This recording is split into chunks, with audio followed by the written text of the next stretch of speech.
Frédéric Maillot, voilà, je suis technicien animalier et je m'occupe de l'insectarium de Besançon. Dans cet insectarium, on voit des imposantes néphiles. Oui. Est-ce que en France, on doit craindre également d'avoir de telles araignées chez nous? Alors non, on a très peu de très grosses araignées. Finalement, parmi les plus grosses qu'on connaît, c'est les tégénaires qu'on voit des fois toutes velues courir chez soi en regardant la télé. Elles sont complètement inoffensives, mais elles vont pas. Est-ce qu'il y a en France beaucoup d'araignées, disons, dangereuses? Non, il y a très peu d'animaux dangereux. Il y a sur le pourtour méditerranéen une veuve noire. Alors paradoxalement, c'est une toute petite araignée, toute noire, avec des points rouges, assez insignifiante, et le danger est là, voilà, mais il n'est pas connu. À côté de ça, on a quelques espèces de mygales, très peu, mais les tailles maxi, c'est 1,5 cm, 2 cm, et ça passe sa vie dans une chaussette en soie dans le sol, donc on ne les voit jamais.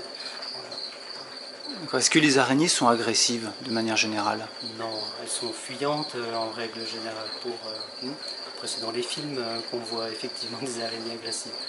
Quelques espèces arboricoles peuvent avoir un caractère, on va dire, être promptes non pas à fuir mais à faire face. Voilà. Il faut juste le savoir et faire attention où on met les doigts quand on se balade en forêt tropicale du coup, parce qu'on n'a pas ça en France. Et justement, en France, il y a beaucoup de personnes qui se plaignent, souvent par méconnaissance, d'avoir été mordues ou piquées par des araignées. Oui. Alors, Comment vous pouvez l'expliquer? alors, ça arrive, on peut se faire mordre par les araignées, puisqu'elles ont des chélicères, pour certaines espèces, suffisamment longs pour percer un petit peu à travers la peau. Donc on peut se faire mordre par une araignée. Par contre, le réflexe, c'est assez vite de dire on s'est fait mordre par une araignée, alors qu'on peut se faire mordre ou piquer par beaucoup plein d'autres choses. Ouais. Oui, il y a finalement peu de chances que ça soit une araignée. C'est rare, ça reste rare de se faire mordre par une araignée, c'est certain. Ouais.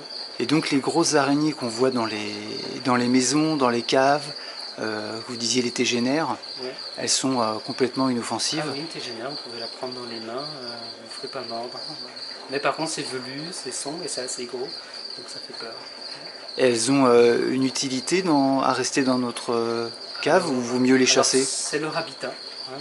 C'est une espèce qui s'est adaptée à vivre dans les bâtiments, donc ça vit que là, vous ne la trouverez pas dans la nature. En tout cas, cette espèce-là. Voilà, et c'est un prédateur, donc ça va manger plein d'autres petites bêtes qui, elles, peuvent être gênantes pour vous chez vous. Donc elles font partie d'un équilibre finalement. Il y a une vie sauvage chez soi, dans la maison. Elles peuvent par exemple nous débarrasser des moustiques ou... Oui, enfin moustique, peut-être pas, je verrais plus des insectes rampants, c'est comme une araignée qui est plutôt au sol, effectivement. Donc tout ce qui peut se balader, si c'est pas très propre chez soi, des fois des petites blattes même qui se baladent. Ça en fera son repas.